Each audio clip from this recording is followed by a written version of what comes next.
हाय। Multitasking से आप लोग क्या समझते हैं कि मल्टीटास्किंग हमारे लिए अच्छा है या मल्टीटास्किंग हमारे लिए बुरा है? पहले तो जिन्हें नहीं पता कि मल्टीटास्किंग होता क्या है, तो मैं उनको बताना चाहती हूँ। मल्टीटास्किंग मीन्स जब आप एक ही टाइम में बहुत से काम इकट्ठा करने की कोशिश करते हैं। मतलब आप 3-4 काम जो है वो एक साथ कर रहे हैं। किचन में भी जैसे आप कुछ कर रहे हैं, साथ में आप कुछ सुन रहे हैं या आप कुछ लिख रहे हैं, साथ में आप कुछ कैलकुलेशंस कर रहे हैं, अपने लैपटॉप पे काम कर रहे हैं।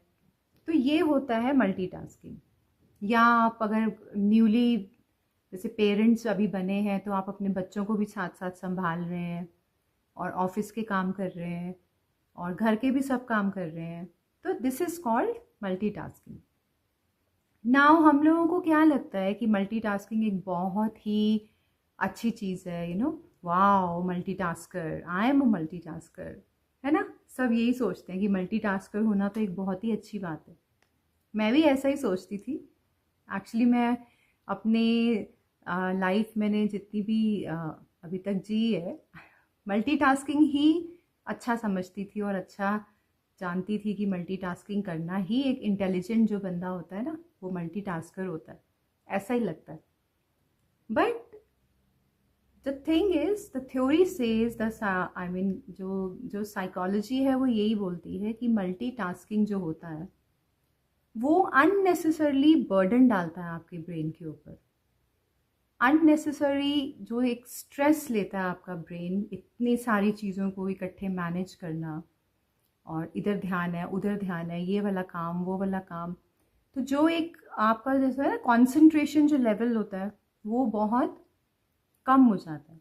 आपको बहुत आपके जो ब्रेन को बहुत ज़्यादा हार्ड वर्क करना पड़ता है उस एक कंसंट्रेशन लेवल पे पहुंचने के लिए। आप सोच देखिए, मतलब आप खुद ही सोचिए कि अगर आप एक ही काम कर रहे हैं तो आपकी सारी अटेंशन उस काम पे रहती है, तो आप आराम से वो काम कर सकते हैं। लेकिन अब अगर आप वही 4 काम कर रहे हैं इकट्ठे, तो आपको बहुत ज़्यादा प्रेशर लेना पड़ता है अपने अपने दिमाग को, मतलब बहुत प्रेशर देना पड़ता है अपने ब्रेन को, ताकि वो उसी एफिशिएंसी के साथ वो सारे काम कर सके। एंड स्लोली एंड ग्रेजुअली आपका जो ब्रेन है वो डिटोरिएट होने लगता है इस चीज़ से। आपको शॉर्ट टर्म मेमोरी लॉस हो सकता है और धीरे धीरे फिर वो लॉन्ग टर्म मेमोरी लॉस में कन्वर्ट हो जाता है।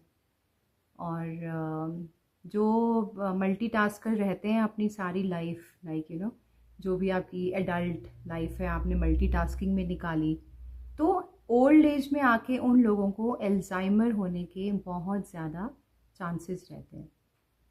बिकॉज आप अननेसेसरली बर्डन डाल रहे हैं अपने ब्रेन पे, स्ट्रेस डाल रहे हैं उसके ऊपर। So multitasking is not that good thing जितना हम लोग सोचते हैं कि बहुत ही एक तो बहुत अच्छा वर्ड है ये मल्टीटास्कर, बज़ वर्ड है, हमें तो वैसा ही होना है। So it's not like that. आराम से चलिए, एक काम एक टाइम पे करेंगे तो बहुत अच्छा रहेगा। आपका ब्रेन, आपकी मेंटल हेल्थ बहुत अच्छी रहेगी in the long run, I am talking about. अगर आपने अपनी लाइफ में कुछ टाइम मल्टीटास्किंग की, थोड़े दिनों के लिए, थोड़े महीनों के लिए, तो वो इतना बैड इफेक्ट नहीं डालता है आपकी हेल्थ के ऊपर, आपकी मेंटल हेल्थ पे।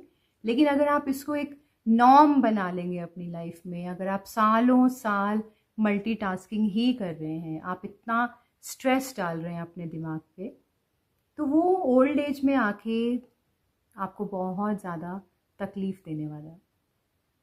सो multitasking is not a good thing. Multitasking is total, जैसे कहते हैं ना, वेस्ट ऑफ टाइम। और ये बहुत ज़्यादा एरर्स होते हैं इससे, बिकॉज हमारा दिमाग उतना ज़्यादा कंसंट्रेट नहीं कर पाता। Okay, bye.